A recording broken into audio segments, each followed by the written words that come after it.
Did you ever see the movie The Matrix with Keanu Reeves and think, how the hell did human beings end up in those pods?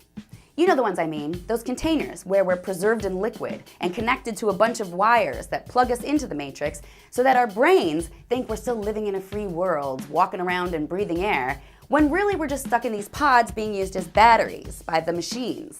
Those Matrix pods. When you watch the movie, if you're like me, you wondered how humans ended up in them. What was that transition like from being free beings walking around to being batteries?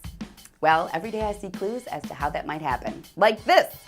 People are actually starting to live in pods now. That's what they call them, pods.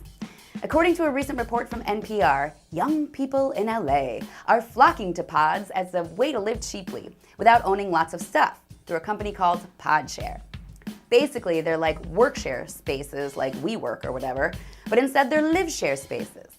They've got bunk beds for you to sleep in, and then they have communal kitchens, bathrooms, and living rooms.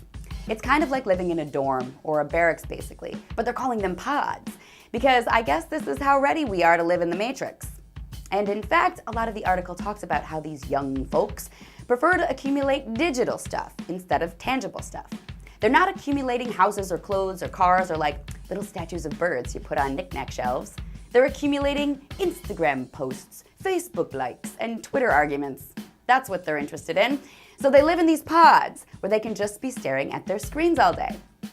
And they like these pods so much that they're even calling themselves pedestrians and getting tattoos of the PodShare's logo.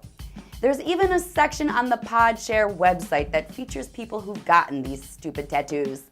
And that is always a sign we're willingly giving up our freedom, getting corporate logo tattoos. We're glued to our screens. We give up all our privacy and information to tech companies, and now we're actually living in pods. So yeah, how do we end up in those Matrix pods?